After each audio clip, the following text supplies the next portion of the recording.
السلام علیکم ناظرین سامعین، امید ہے آپ سب لوگ خیر و عافیت سے ہوں گے۔ اللہ تعالیٰ آپ سب کو ہمیشہ اپنی حفظ و امان میں رکھے، آپ کے جان مال عزت آبرو اور ایمان کی حفاظت فرمائے۔ تو شروع کرتے ہیں آج کی ویڈیو اللہ تعالیٰ کے بابرکت نام سے، جو رحمان بھی ہے، رحیم بھی ہے، کریم بھی ہے۔ آج جو ہماری ویڈیو ہے وہ اردو کے ابتدا کے متعلق ہے، اور انشاءاللہ امید ہے آپ کو ویڈیو پسند آئے گی۔ ویڈیو پسند آئے تو ویڈیو کو لائک، شیئر اور کمنٹ ضرور کیجیے گا۔ اگر فیس بک پہ ہیں تو پیج کو فالو کریں، اگر یوٹیوب پہ دیکھ رہے ہیں تو چینل کو سبسکرائب کریں۔ ناظرین، کسی کے چینل کو سبسکرائب کرنے سے مجھے پتہ ہے آپ کسی کا کوئی نقصان نہیں ہوگا۔ ایک سبسکرائب کرنے سے، ایک فالو کرنے سے آپ کی طرف سے یہ ہمارے لیے پیار اور موٹیویشن ہوگی، اور امید ہے کہ آپ لوگ جو ہیں وہ ہماری حوصلہ افزائی کریں گے اور ہمارے چینل کو سبسکرائب کریں گے، فالو کریں گے اور اپنی قیمتی رائے کا اظہار بھی ضرور کریں گے۔ چلیے آج کی ویڈیو شروع کرتے ہیں۔ آج ہم آپ کو اردو ادب کے حسین اور بامانی سفر پر لیے چلتے ہیں، ایک ایسا ادب جو صدیوں سے انسان کے جذبات، تجربات، شعور اور ثقافت کی عکاسی کرتا آ رہا ہے۔ اردو ادب کی ابتدا 13ویں صدی عیسوی میں ہوئی، جب فارسی، عربی، ترکی اور مقامی بولیوں کے میل جول سے ایک نئی زبان وجود میں آئی، جسے آج ہم اردو کہتے ہیں۔ آج کی ہماری ویڈیو امیر خسرو دہلوی کے بارے میں ہے۔ امید ہے انشاءاللہ آپ کو ہماری یہ ویڈیو ضرور پسند آئے گی۔ امیر خسرو کا اصل نام ابو الحسن یمین الدین محمد تھا، لیکن وہ تاریخ میں امیر خسرو دہلوی کے نام سے مشہور ہوئے۔ ان کی پیدائش 1253 میں اتر پردیش میں ہوئی۔ خاندان امیر خسرو ایک علمی و ثقافتی گھرانے میں پیدا ہوئے۔ ان کے والد امیر سیف الدین ترک انسان تھے اور سلطنت دہلی میں ایک اعلیٰ عہدے پر فائز تھے۔ ان کی والدہ ہندوستانی تھیں۔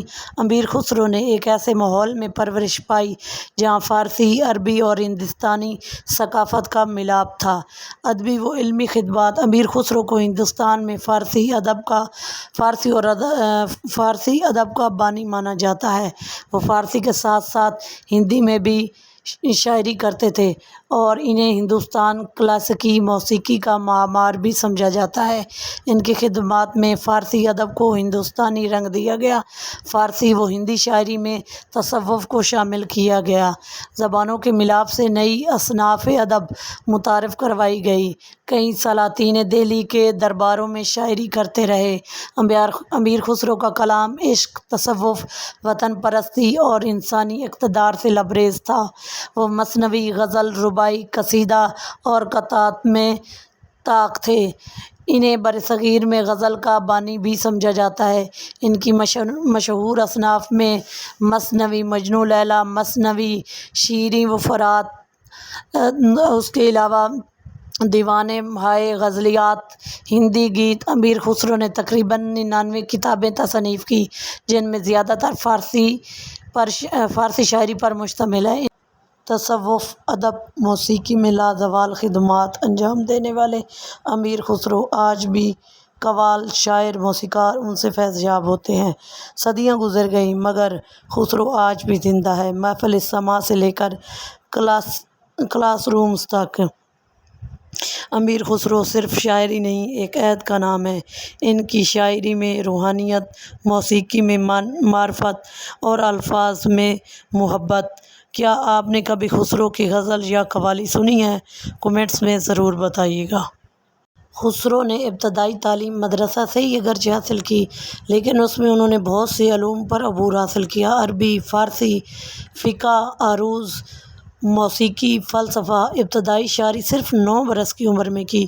کم عمری میں ہی خسرو نے علم و فنون میں ایسی مہارت حاصل کی کہ بڑے بڑے علماء دنگ رہ گئے۔ اس کے علاوہ وہ محمد تغلق اور خلجی کے دربار سے بھی وابستہ رہے۔ انہوں نے درباروں کی، بادشاہوں کی رونقیں بھی دیکھیں، مگر ان کا دل ہمیشہ صوفیاء کی گلیوں میں ہی لگا۔ امیر خسرو نے نہ صرف فارسی کو ہندوستانی رنگ دیا بلکہ کئی زبانوں کے ملاپ سے اردو جیسی خوبصورت زبان کا بیج بھی بویا۔ تصانیف میں تحفۃ الصغار، نوائن ہندی، خمسہ خسرو، جس میں 5 مثنویاں شامل ہیں۔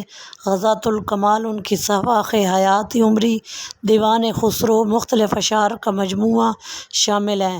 امیر خسرو نہ صرف ایک عظیم شاعر تھے بلکہ وہ ایک ثقافتی پل بھی تھے جنہوں نے فارسی ہندوستانی تہذیب کو جوڑا، اور ان کی خدمات نے برصغیر کے ادبی، لسانی اور موسیقی روایات کو نئی جہت دی۔ انہیں بجا طور پر طوطیِ ہند کا لقب سے نوازا گیا ہے۔ امید ہے آپ کو ہماری آج کی ویڈیو پسند آئی ہوگی۔ ویڈیو پسند آئی ہے تو لائک، شیئر اور کمنٹ ضرور کیجیے گا۔ اگر چینل پہ سب نئے ہیں اور ابھی تک سبسکرائب نہیں کیا تو پلیز چینل کو سبسکرائب کریے گا اور گھنٹی کے بیل آئیکن کو ضرور پریس کیجیے گا تاکہ ہر آنے والی ہماری نئی ویڈیو سب سے پہلے آپ تک پہنچ سکے۔ والسلام، اللہ حافظ۔